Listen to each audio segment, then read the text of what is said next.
Good morning. Happy 4th of July. We're glad to have you with us this morning as we are going to be harvesting chickens. I wanted to do a short video of our process for harvesting chickens.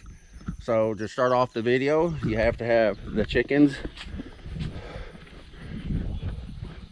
So here's 3 of the chickens that will be harvested this morning. They are Red Rangers, and they are a nice breed of chicken. We've enjoyed having them, but they've gotten where they're clucking every morning now, so it's time to start the harvesting process and everything. So the first part of the harvesting process is the harvesting cone, and so we put the chicken in there and you get them kind of calmed down, and then we remove, well, that's where we take the chicken's life. So it's kind of hard to say, but that's a part of the process, and that's how it works. And from there, we go from the harvesting cone to the scalding pot. Here's the scalding pot. And for the scalding pot, we run it between 150 and 170, and then we put the chicken in there for about 50 seconds. Now, one thing that's really important is making sure that all your tools are where you can get to them. So I've got my tools here. One of my friends at work said try to use these Fisher's Pro Gear 2 for the actual removing of the head. So I'm going to try that today and see how that works. Hopefully that'll work better than what I've used before. From the scalding pot, we go to the plucker, and this is just a real nice plucker that I got off of Amazon. I don't know the brand right offhand. I think it may be a KitchenAid plucker. But one of the important things about the plucker is to make sure that you have the electricity on. Oh, I haven't plugged the electricity up yet, but this is my on and off. I use the relay to turn it on and off, but I've got that up off the ground so that to avoid getting electrocuted, because that's important. So we got the cord up off the ground, all in the working area. So once the chicken is plucked, I do a rinsing process here, cleaning it up. Then I lay the chicken over on the table. Then Chris does the degutting. Then she rinses again and cleans the chicken up a little bit more. And then we go to our pre-wash, where we clean the chicken up here to make sure that any debris or everything is off. And then we have a ice bath that we do here in the black tub. So, and then from the ice tub, and we don't have it set up yet because we use the fish fryer in this other pot. From the ice tub, we do another rinsing, and then we go to a new pot, or a new hot bath, where we add the bag and everything. And the bag actually, when it goes into the hot pot, it actually seals around the chicken, so they keep any bacteria or anything from forming and all. And then from there, it goes straight to the freezer. So that is the basic process that we use. Having plenty of water is important because you're constantly rinsing and going, making sure you're having a good apron and wearing old clothes. Don't wear anything you don't want it to have permanently messed up. So that's a big part of this and everything. So this is the basic process we have here. I have a water hose for the plucker because the plucker uses a lot of water, and this is our setup. So probably close to either the first chicken or the last chicken, I'm going to show you from the plucker all the way to the table to the ice tub, and then at the end of the video we'll be showing how we actually do the bagging process for the chicken. So, well, have a nice 4th of July. I will be back in a minute.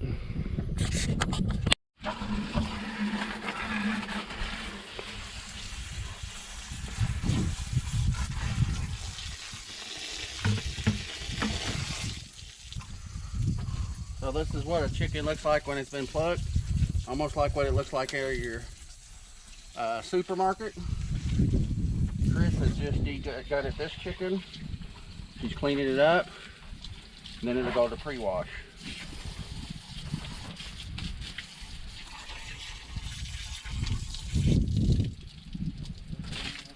A little nasty. Did you say so nasty? Huh? Say so nasty. I said it's a little nasty. But it's really not too bad.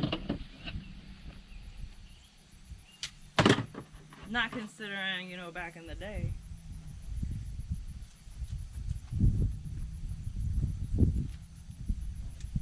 This is how people used to do it, man.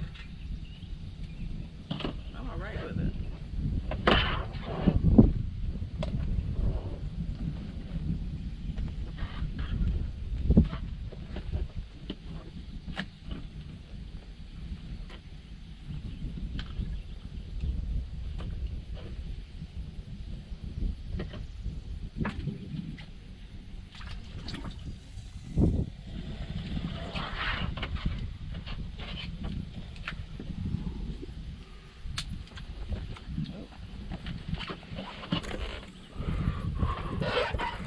I'm gonna try to get the plucking process in.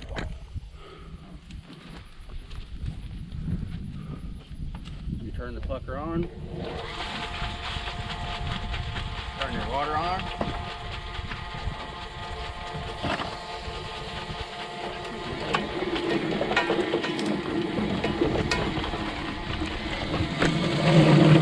And remove the feather. Sorry for turning it upside down.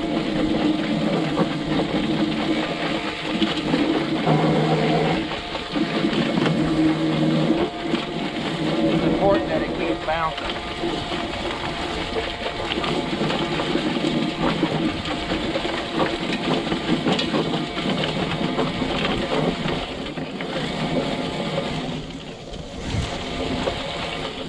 Then you turn it off.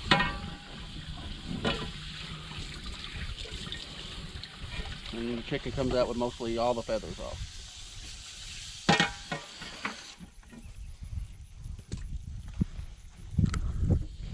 That's struggling.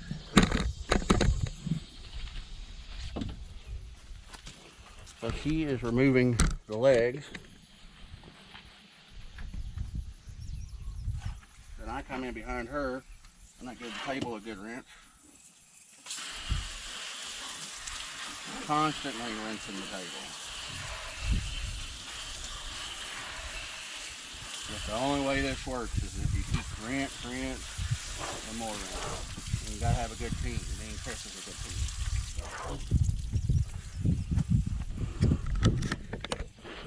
So.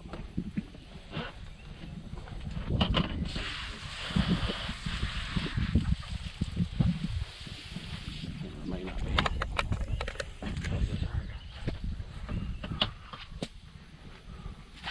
So this is the pre-rinse.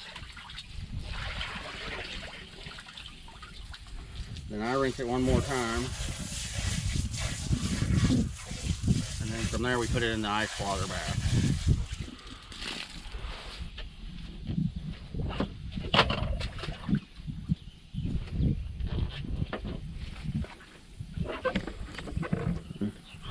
To the ice water bath. And that is how it's done.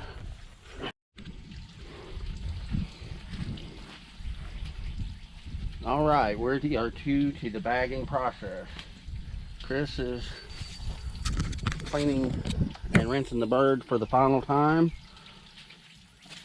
I'm gonna hold the bag open.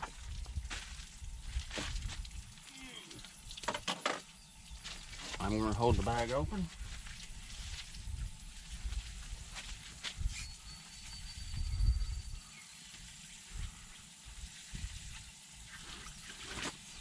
He drops the bird into the bag with the head in the corner. We put the two.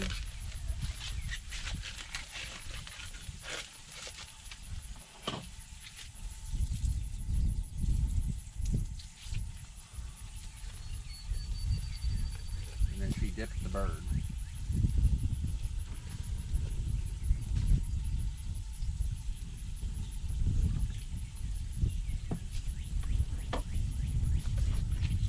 Either